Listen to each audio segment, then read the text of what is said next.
제가 이제 들은 선형대수가 조금 응용 쪽에 조금 치우쳐졌던 거였기 때문에 그래서 크게 재미없다고 말씀드린 거고 그 이후에 이제 뭐 수질 채널에서도 이제 뭐 군이랑 선형대수를 이제 결합을 해서 그런 관점으로 이 선형대수를 풀어나가면 그리고 이제 수학의 길을 가다 보면 언젠가 그런 시점이 왔으면 좋겠는데 정말 그 함의가 궁금하긴 해요.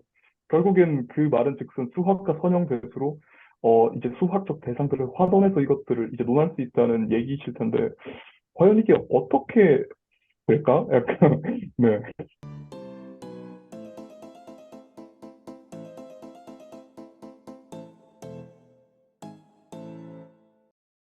네, 안녕하세요. 오늘도 돌아온 우리들의 수학 인생. 할 말이 없는 분께는 말이 술술 나오게 해드리고, 할 말이 많은 분들은 그냥 끝까지 할 말이 없어질 때까지 말을 해드리는 방송. 수학자만 들어가면 누구나 할 수 있는 이 방송. 오늘은 제가 볼 때는 지금 나오신 분들 중에 가장 수학을 사랑하시는 분인 것 같습니다. 그렇지만 자기소개는 좀 짧게 해주세요. 네, 자기소개 부탁드려요. 네, 안녕하세요. 저는 수학을 가르치는 거를 업으로 하고 있는 김어진이라고 합니다. 반갑습니다. 박수로 받으세요. 제가 사연을 봤는데, 뭔 드라마 보는 줄 알았어요. 근데, 예. 어디부터 이야기하고 싶으세요? 음, 왜냐면 어, 사람들이 앞에만 보고 안 볼 수도 있거든요. 그래서 이거는 내가 연 사람들한테 지금 들려줘야 된다 하는 것부터 말씀하시면 될 것 같아요. 음, 잘 모르겠어요. 꼭 하고 싶은, 누가 보면 더 좋겠지만, 네. 이제 이것이 누군가에게 반드시 보여지게 하기 위한 목적으로 참여한 건 아니기 때문에 좀 아, 자연스러운 흐름 속에서 뭐 제 이야기를 하고 이제 여기 계신 분들과 커뮤니케이션을 하면은 좋을 것 같아요. 그럼 제가 그럼 가장 자극적인 부분을 골라서 네. 말씀을 드리겠습니다. 편의점 알바를 해더라도 수학을 하고 싶다고 하셨어요. 네. 그 진심입니까? 물론 요즘 최저시급이 꽤 오르긴 했지만, 아무리 그래도, 예, 괜찮습니까? 야간 알바가 아니어도 됩니까? 네, 이제 편의점 알바는 좀 상징적인 거였고요. 그러니까 어떤 그 편의점 알바에 준하는 이제 여러 가지 일들이 있지 않겠습니까? 뭐 사회적 네. 인식으로든 어떤 물질적 보상으로라도. 네. 그만큼 간절하지 않으면은 그거를 할 수가 없겠다는 마음이었던 것 같아요. 그 아, 길이 매우 험하고 그것이 단순히 저의 어떤 촉발된 감정으로 내릴 수 있는 결정은 아니라고 생각했어요. 그래서 그런 완전히 극단적인 방향으로의 고민을 했을 때, 그러고 싶다고 판단이 들었고, 그러면 그래야겠다라고 생각한 것 같아요. 그러니까 수학을 사랑해서 그 어기로 가는 길이 가시밭길이다. 그 프로스트의 시처럼. 그렇게 생각하시는 거예요. 네. 아, 그거 그렇게 힘든데 왜 하세요? 힘든데 왜 하세요? 그 힘드는 만큼 좋은 게 있으니까 그렇겠죠? 음, 제 사연을 이제 패널 분들께서 다 어느 정도 읽어보신 걸로 저는 이해를 하고 네, 있는데요. 네. 제가 이거를 쭉 쓰면서 저도 이제 다 쓰고 나서 어떤 생각이 들었냐면 제가 인생을 아주 오래 살진 않았지만 제가 이때까지 살아온 어떤 삶의 방향성이 저와 저를 둘러싼 세상을 이해하기 위한 파트였다고 생각을 하거든요. 아, 음, 저는 조금 그거를 이른 나이에 빨리 한 것 같아요. 조금 어떻게 보면은 네, 그 연장선상에서 이제 그런데 수학을 한다는 것은 음, 어쨌든 저가 받는 임금이라는 것은 시장 가치에 의해서 결정이 되잖아요. 그것은 아무리 그것이 소수 사람들이 이것이 고귀하다고 생각을 해도 다수 또는 그 시장에서 인정을 안 하면은 그만한 인정을 못 받는 거잖아요. 근데 수학을 공부하는 것은 뭐 이제 다들 어느 정도 일정 부분 공유를 하고 있겠지만 세상에서 대다수의 사람들이 가치를 높게 쳐주는 일은 아닌 것 같아요. 그게 양태가 뭐 교육이나 사교육이나 뭐 아니면 응용하는 것으로 바뀌면은 또 달라지겠지만 제가 진짜 하고 싶은 그러니까 예를 들어서 수로 글을 쓰는 일이 제가 어떤 그런 물질적인 보상이나 어떤 명예나 어떤 사회 외적인 거의 가치에 의해서 그것을 바라보고 할 수 있는 길인가 했을 때 아니었거든요. 제가 생각했을 때는 제가 가고 싶은 길은 그게 아니었어요. 그래서 이제 편의점 알바 그런 고민도 했었던 것 같고, 네, 그랬던 것 죄송하지만 너무 많이 가기 전에 다시 질문 드릴게요. 철학은 안 돼요? 같아요. 아, 꼭 수학이어야 돼요. 철학은 제가 철학을 좋아했던 이유는 상대적으로 어린 나이에 철학을 좋아했었는데 뭐 만으로 하면 16세 정도 되겠네요. 음, 그때는 그게 진리에 관한 학문이라고 생각했어요. 그렇게 교육받아왔고 사회에서 그렇게 인식을 하고 있었고 그런 저만의 이제 철학적 여정을 거치면서 그것이 그런 부분도 있지만 아닌 부분도 있다는 것을 어느 정도 느꼈어요. 그러면서 이제 관점들이 확장해 나가면서 이제 결국 이제 철학은 언어로 하는 것인데 수학은 이제 수로 써진 언어잖아요.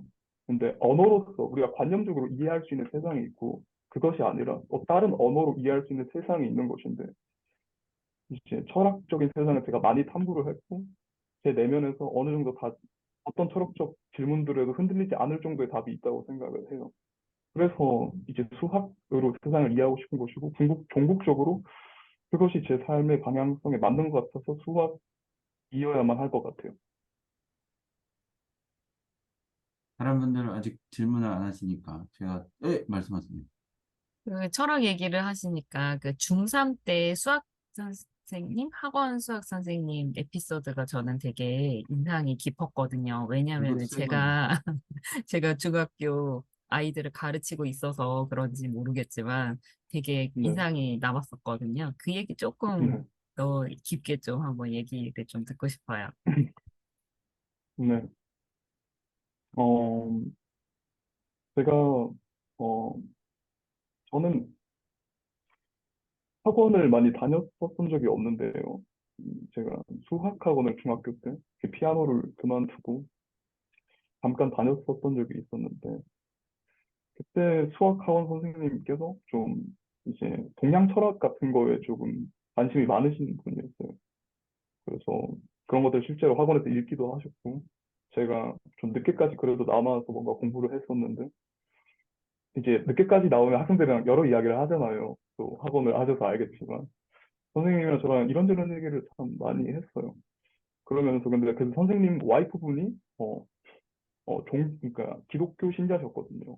저도 일단 강한 기독교 과정에서 자라왔고 그래서 그런 걸 알고 계셨어요. 그래서 종교에 관한 얘기를 많이 했던 것 같아요. 예를 들어서 성경에 이제 그 선생님은 아내가 그래도 이제 교회 나가니까 약간 못 이기는 마음으로 가셨던 분 같아요. 그래서 이제 이러이러한 설교 내용을 들었는데 네가 봤을 때는 맞는 것 같아? 이러면 저는 이제 제 그 당시의 세계관으로서는 그것이 반드시 맞았어야만 했고 그것이 아닌 세계는 저는 몰랐어요. 그런데 저는 그 선생님을 당시에 조금 존중하는 마음이 있었어요. 존경하는 마음도 있었고 그래서 선생님 말한 데는 이유가 있을 것 같은데 또 이게 논리적으로 맞았어요 그때. 그래서 제가 대답을 못하니까 화가 나는 거예요 뭔가. 성경은 무조건 맞는 건데 왜 이 말도 맞게 들리지? 그래서 조금 그런 의문을 가지면서 막 찾기 시작했죠. 그때부터 그 작은 질문이 쏘아올린 공이라고 하면 맞을지 모르겠지만 그것들에 대한 해답을 계속 찾으려고 했어요. 네. 근데 대답 안 하셔도 되는데 이건 아직도 기독교 믿으시나요? 신자이신가요? 어, 제가요? 네. 저는 현재로서 이제, 음, 그러니까 하나님 존재를 믿는다냐고 물으시면은 저는 모른다고 대답하고 싶고요. 생각이 근데 저는 기독교적인 가치가 엄청난 우리 사회에 큰 영향을 줄 수 있냐? 그것이 의미가 있냐고 물으신다면 저는 맞다라고 대답할 것 같아요. 교묘한데요. 네, 알겠습니다. 저도 신실한 기독교인과 살고 있습니다. 저는 아니거든요. 예, 그래서 한번 여쭤봤습니다. 사실은 그걸 여쭤보고 그 이후로 이제 수학을 배우면 배울수록 어떤 신앙에 대한 어떤 영향이 있었나 뭐 이런 걸 여쭤보려고 했는데 약간 저는 이 사연들을 보면서 수학 사연보다 수학이랑 철학이랑 좀 섞여 있는 사연을 보는 느낌을 많이 받았어요. 그리고 또 그냥 제가 눈에 띄는 것만 이렇게 볼게요. 괴테 레셔 바흐 책 어렵기로 유명하죠. 예. 많은 사람의 책장에 장식품으로 꽂혀 있는 그 책. 그래서 나중에 수학을 좀 이렇게 훈련을 받고 나서 다시 보거나 이렇게 하셨나요? 어, 그때는 시간이 없어서 못 봤던 것 같아요. 네.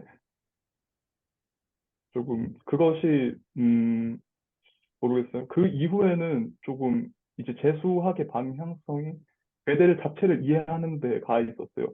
어떻게 보면 괴델 애셔 바흐라는 책은 이제 괴델 이제 그 더글라스 호프스테터란 분이 이제 그 인지 과학자라고 하면 맞을까요? 그래서 그 책이 약간 뭐 불완전성 그러니까 괴델의 함의와 뭐 이제 뭐 애셔 뭐 바흐는 이제 클래식 음악가죠. 그 세 가지에 보이지 않는 어떤 연관성이라고 하나요? 그런 것들을 약간 드러내는 책이라고 보일 수도 있지만 사실은 그렇다기보다 어떻게 보면은 뭐 어떻게 보면 그 홉스테터가 가지고 있는 인공지능에 대한 견해 또는 인지과학적인 그런 요소들이 어떤 그런 거를 염두를 하고 썼다고 보는 게 좀 더 맞을 것 같거든요.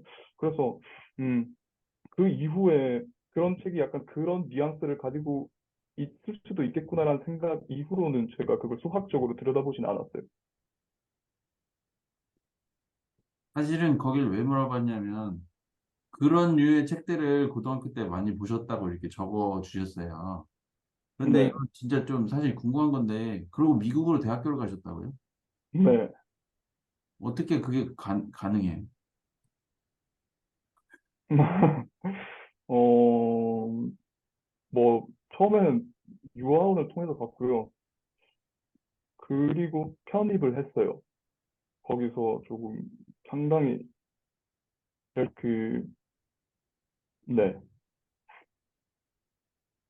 그게 저 갈게요 그런다고 오세요 그런 게 아니잖아요. 그 그거는, 과정도 쉽지가 않았을 것 같은데. 네. 엄청 아무것도 아닌 것 같이 써 넣으셔가지고 그러니까 본인이 그 과정에 대해서 왜냐면 내가 꿈에 그리던 수학 그 과였는데 그러니까 수학과라는 데 비중이 있었던 게 아니고 그 How Not to Be Wrong을 지은 그 대학교에 가는 게 중요했던 거예요. 수학과도 수학과지만. 처음에 솔직히 말씀드리면 제가 그 대학에 바로 갔던 거는 아닙니다. 그리고 처음에 미국에 가고자 했던 이유가 수학을 공부하고 싶어서는 아니에요. 정확히 말씀드리면. 처음에는, 참 이게, 참, 어, 이것도 우연인지 인연인지 모르겠지만, 처음에 저는 복잡계 경제학에 관심이 있었거든요. 네. 이제 수질 채널방에 올라오더라고요. 어떤 분이 복잡계 경제학에 대해서.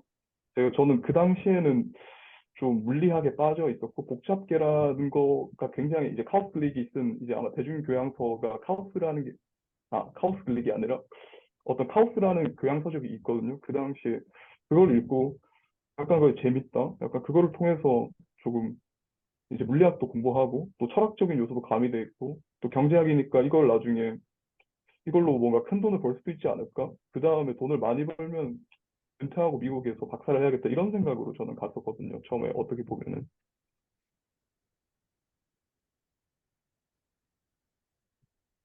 좀 개인적인 궁금함이기도 한데, 복잡계 경제학에 관심이 생긴 이유는 뭔가요? 어, 어, 일단 복잡계라는 게 제가 그 당시에 정확하게 이해하지 못했지만 일단 비선형적이라는 게 굉장히 끌렸어요. 뭔가 예측할 수, 그러니까 아주 사소한 변화에 의해서도 이 시스템이 완전히 예측할 수 없는 이제 기소 함수 같은 형태를 띈다는 거잖아요. 이게 표면적으로 봤을 때. 그것이 일단 끌렸고 또 왜 경제학이었냐 하면은 지금은 아마 이제 제가 머신러닝 이런 거에 조예가 깊지는 않지만 아마 뭐 이제 그 요인 분석이라고 하나요? 뭐 팩터 애널리시스 같은 그것을 제가 학문적으로 어떤 의미인지 모르지만 그때 당시에 복잡계 경제학이 이제 그런 요소들을 많이 이제 통제를 해서 이제 좀 어떤 그런 시스템을 만들면은 뭔가 제가 주가에 적용을 해볼 수도 있지 않을까? 한 6년 전에 그렇게 생각을 했었었거든요. 그래서 그러니까 공부도 할 수 있고 나중에 뭔가 어플리케이션도 할 수 있고 그러니까 이걸 해봐야겠다 이렇게 생각을 했었던 것 같아요.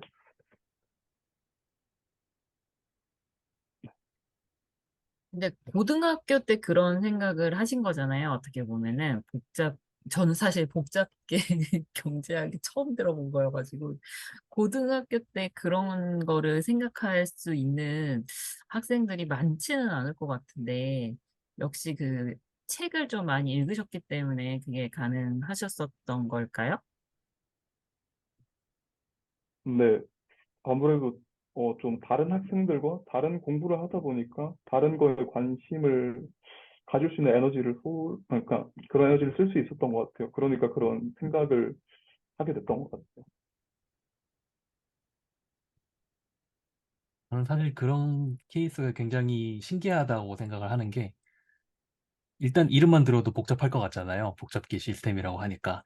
단순한 것들도 문제만 조금만 꼬아두면은 못 풀어서 어려운데 아예 이름부터 복잡한 것은 저라면 굉장히 하기 싫었을 것 같거든요. 기피 대상이었을 것 같은데 오히려 그쪽으로 가고 싶었다는 게 굉장히 저 같은 평범한 사람 입장에서는 되게 신기하기도 하고 그리고 좀 대단하다는 생각이 들고 해서 사실을 여쭤본 거였습니다.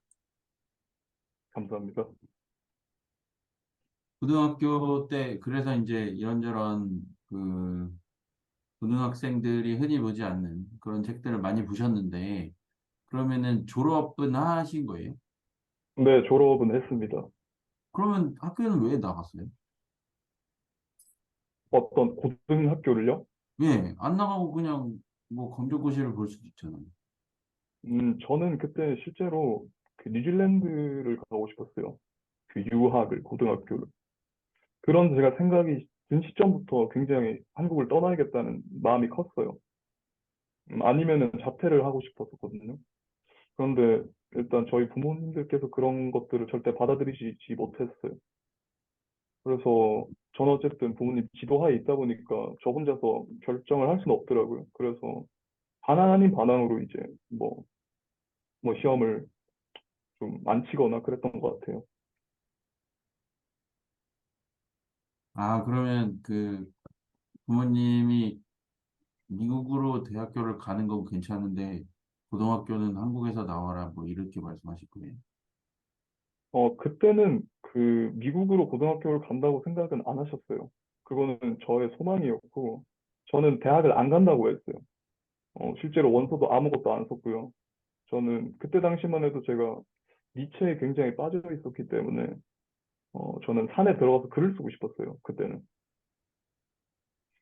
네.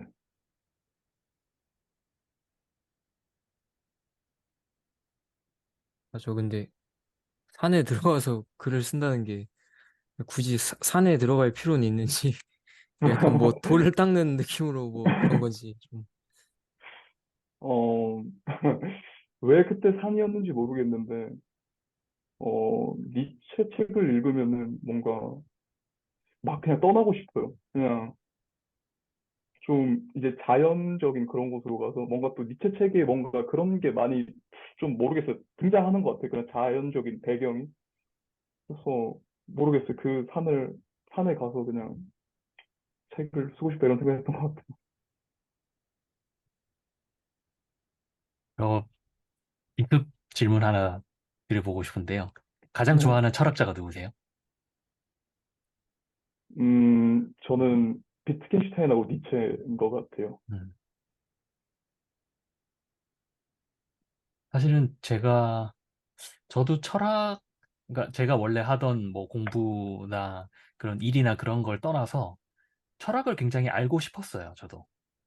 그러니까 이상하게 동양 철학보다는 서양 철학 쪽에 조금 더 관심이 되게 많았거든요.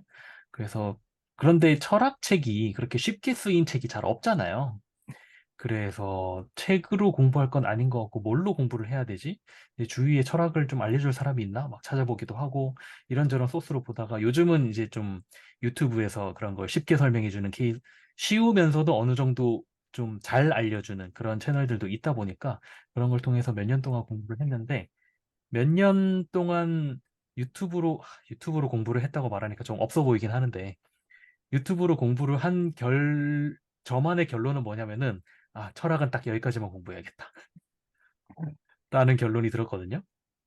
이게 철학은 수학 얘기하다가 철학 얘기를 해서 좀 그렇긴 한데 제가 느끼기로는 어, 영원히 답이 안 나올 거를 가지고 계속 파고 있는 것 같은 그런 느낌이 좀 들었어요.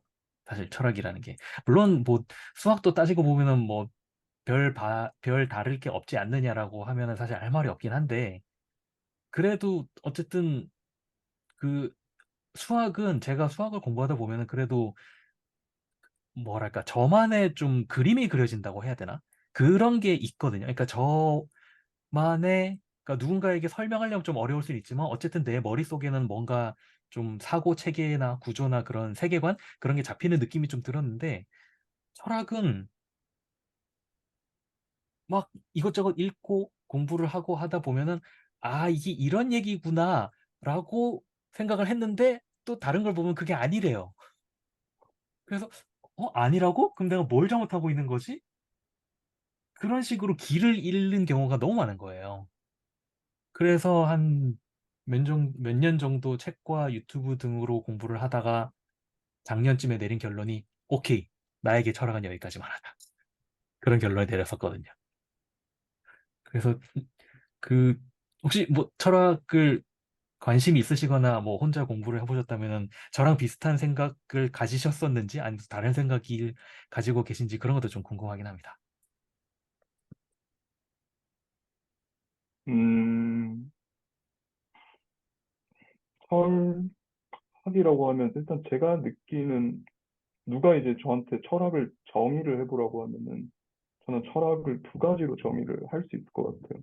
하나는 이제 우리 인류가 어떻게 생각을 하는지 이제 생각이 발전하는 역사라고 해야 될까요?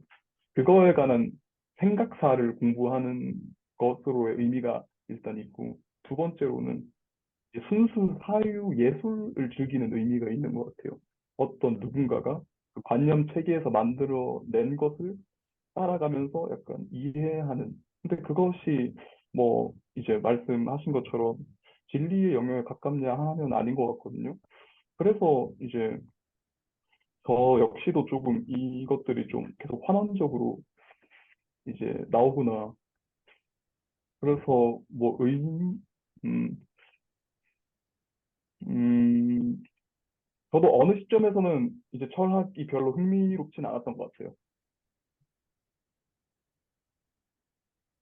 나는 수학으로 글 쓰는 거를 어쨌든 단기 목표, 장기 목표, 하여튼 그런 걸로 갖고 계시다고 써주셨잖아요.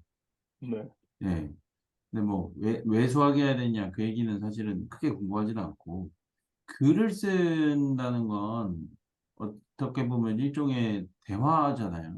자기가 텍스트를 완성하고 나면 그걸 어떤 독자가 읽고 또 작가와 대화도 나누고 스스로만의 자기만의 해석을 거치면서 어떤 제3의 무언가를 만들어내는 행위잖아요. 그러면은 글쓰기, 글쓰기도 상당히 좋아하시는 것 같은데 글을 좀 쓰시나요?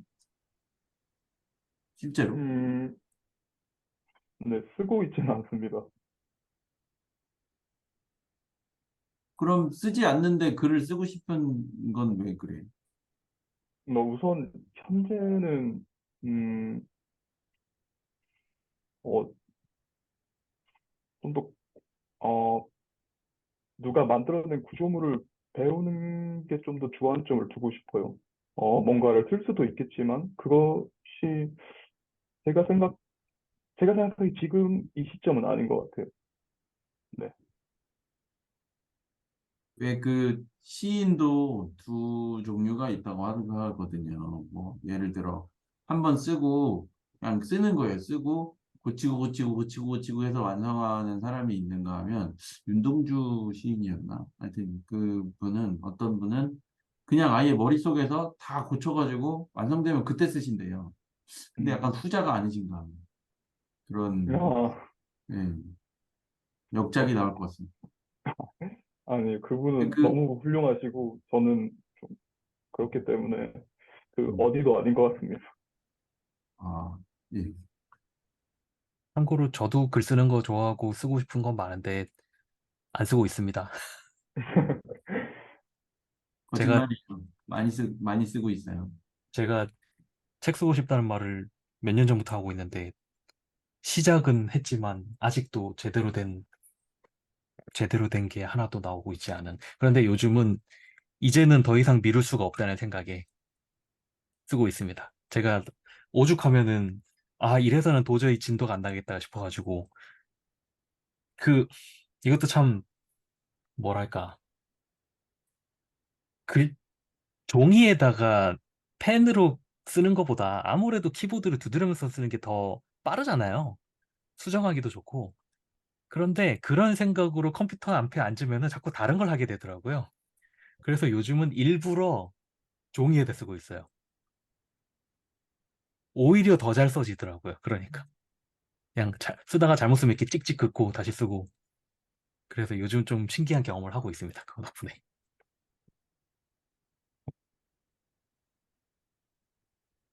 수학을 가르치는 지금 하는 일은 어떠세요? 장점과 단점 하나씩만 말씀해 주실 수 있으세요? 음, 우선 저는 고등학생, 그리고 이제 뭐, N수생 분들을 가르치고 있는데요. 처음에는 이제 이것이 수학을 하면서 돈을 벌 수 있는, 현재로서는 유일한 길이었기 때문에 그래서 선택을 했어요. 그래서 실제로 수학을 하면서 돈을 번다는 걸 처음 시작할 때는 굉장히 좋았어요. 그 사실 하나만으로. 근데 어느 순간 이제 넘어가면서부터는 이것이 굉장히 일로 다가오고 또 어, 보람, 이게 고등 수학은 솔직히 별로 재미가 없더라고요. 뭔가 문제를 푸는 성격이 강하니까요. 어쨌든. 뭐, 물론 발상도 있지만. 그래서, 장점이라고 하면은 이제 소소한 보람을 느낄 수 있는데, 막 학생이, 뭐, 쌤 덕분에 뭐, 생각하는 방식이 바뀌었어요. 라든지. 뭐, 그런 말을 들을 때 가장 보람을 느끼고, 단점은, 어, 생각보다 재미가 없다? 네. 일로 하면 다 재미없어요. 아무리 재밌는 취미도 입금되면 재미없어집니다. 그렇더라고요. 예. 그 대학교 과목 얘기 저 좀 해보고 싶어요. 그 대수학 또 뭐 그 뭐였지 해석학 뭐 이런 것들 해석학은 직관에 반해서 재밌다고 하셨고 직관에 반해서 재밌다고 하셨어요. 해석학이 그렇게 네. 적어주셨잖아요. 네. 직관에 반하면 원래 재미없지 않나요? 그러니까 사람들이 직관에 반하면 보통 이거 좀 거부감이 먼저 드는 게 좀 인간의 심리인데 그거를 어, 즐기셨나 봐요. 어, 저한테는 굉장히 새로운 관점인데요. 저는 뭐 직관에 반하면 거부감이 저는 그런 적이 별로 없었던 것 같아요. 오히려 약간 직관에 반하면은 좀 흥미롭고 재밌었던 것 같아요. 뭔가 오히려 좀, 기계적으로 느껴지면 이게 별로 재미가 없었고요. 생각할 여지가 있는 것들을 항상 좋아했던 것 같아요. 그러면 약간 그런 의미에서 미적분 선형대수가 별로 흥미가 느껴지지 않으셨던 건가요? 근데 그래도 선형 대수는 조금 이제 벡터라는 이제 추상적인 어떤 수학적 대상이 그래도 등장을 하는 첫 대목인데 그것 때문에 조금 재밌었던 것 같아요. 굳이 따지자면. 근데 제가 이제 들은 선형대수가 조금 그 응용 쪽에 조금 치우쳐졌던 거였기 때문에 그래서 크게 재미없다고 말씀드린 거고, 그 이후에 이제 뭐 수질 채널에서도 이제 뭐 군이랑 선형대수를 이제 결합을 해서 그런 관점으로 이 선형대수를 풀어나가면 그건 또 굉장히 흥미로운 것 같아요. 그럼 그 저희 채널지기님이 말씀하신 수학은 미적분이랑 선형대수가 다다 이 말씀을 들으셨을 때 흥미가 당기셨겠네요. 네, 우선 제가 이제 그 정도의 배움의 경지에 도달하지 못했기 때문에 그냥 뭐 그렇겠구나라고 일단 의뢰짐작은 하는데 진짜 이게 무슨 이제 이거를 결국 이제 수학의 길을 가다 보면 언젠가 그런 시점이 왔으면 좋겠는데 정말 그 함의가 궁금하긴 해요. 결국엔 그 말은 즉슨 수학과 선형대수로 이제 수학적 대상들을 화돈해서 이것들을 이제 논할 수 있다는 얘기이실 텐데 과연 이게 어떻게 될까? 약간 네. 확률론이 가장 지금의 관심사의 중심에 있는 건가요? 네, 선생님께서. 네, 네. 현재로서는 우선 확률론이 제 불확실성을 다룬다는 것 때문에 좀 끌리는 것 같아요. 인생의 철학이 직관과 반하시. 복잡하면 재밌고 상식이랑 다르면 재밌고 흥미롭습니다. 저도 약간 그런데 예, 말씀하십시오. 근데 저는 그 부분이 어느 정도는 좀 어떤, 그러니까 심리? 어떤 감정인지 좀 이해가 되는 게, 물론 그 수학을 공부하다 보면 직관에 반하는 여러 가지 굉장히 많은 것들을 볼 수 있잖아요. 어려운 거 말고 정말 간단한 것 중에서 그 생각하는 보통 많은 사람들이 오해하는 것 중에 아, 직관은 아니지만 아무튼 직관에 반한다고 생각될 수 있는 게 이거 같아요. 주사위를 던졌는데 만약에 한 5번 정도 연속 6이 나왔어요. 그러면 이렇게 생각하기 쉽잖아요. 이번엔 좀 안 나오겠지. 이렇게 생각하기 쉽잖아요. 근데 어떻게 생각하면은 오히려 그 다음번에도 6이 나올 확률이 오히려 더 높을 수도 있거든요. 왜냐면 주사위가 불균형이어서 6이 나왔을 수도 있기 때문에. 그 저기 확률론 얘기를 하셨는데 그 저기 조던 앨런버그의 How Not to Be Wrong이 우리나라 책으로 읽으신 거예요? 원서를 읽으신 거예요? 이거는? 저는 원서로 읽었습니다. 아, 이게 우리나라에도 나와 있거든요. 틀리지 않는 법이라고. 저는 네. 번역서를 가지고 있는데 다 못 읽었어요. 저는 앞에 한 3분의 1 정도밖에 못 읽고 지금 다른 거 읽다가 다른 거 먼저 읽는다고 약간 좀 놓고 있긴 한데 이 틀리지 않는 법에도 맨 앞에 보면 서문에 보면 그런 얘기 나오잖아요. 그 2차 세계대전이었나요? 전투기 그러니까 전투에 나갔다가 돌아온 전투기들의 그 탄흔을 보니까 탄흔의 흔적을 보고 어디를 강화해야 되는지에 대한 그런 얘기가 나오잖아요. 그런 것도 보면은 사실 단순히 생각하면은 틀리기 쉬운 그런 내용들이 특히 거기에 되게 많이 나왔던 것 같아요. 그래서 그런 쪽으로 좀 흥미를 많이 가지고 계신 게 아닌가라는 생각이 사실 이 사연을 보면서도 좀 전반적으로 그런 게 느껴졌던 것 같아요. How Not to Be Wrong 저 그 번역서는 전 봤는데 번역이 좀 안 좋대요. 그래서 원서 좀 봐야겠다고 생각하고 있습니다. 그 책은 그 표지에는 수학적이라고 되어 있는데 다 읽고 나서 이거 확률책이잖아. 좀 그런 느낌이 들 수 있어요. 재밌게 봤어요.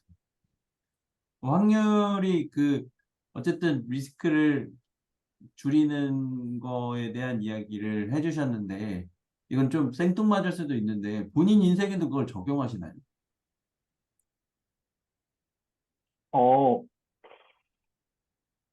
어, 모든 어, 인간이라는 개체가 그렇지 않나요? 그래도 리스크를 항상 최소한 하려고 하지 않나요? 본인이 이해하는 선에서. 네. 저도 그런 것 같습니다. 제 질문은 일단은 안 그런 인간 참 많고요. 저를 비롯해서. 왜냐면 사람 네. 감정의 동물이기 때문에 예. 확률적으로 떨어져도 자기 될 거라고 믿고 그렇잖아요. 근데 어쨌든 뭐 또 심리 계량 심리학도 있긴 하지만 네. 그 확률론에서 배운 어떤 그 지식을 실제로 자기 인생에 적용해 보려고 이렇게 하셨는지를 여쭤본 것 같습니다. 아, 그게, 한 번은 이제 로또를 예전에 이제 재미로 몇 번 산 적이 있었는데요. 그것이 이제 기대값이 다 똑같고, 뭐 알지만, 이제, 저도 이제 거기서 번호를 찍을 때는 이제 망상을 좀 하게 되더라고요. 그래서 나는 좀 다르지 않을까? 그러면서 그냥, 근데 재미로 하는 거니까. 네. 그래서 실패한 것 같습니다.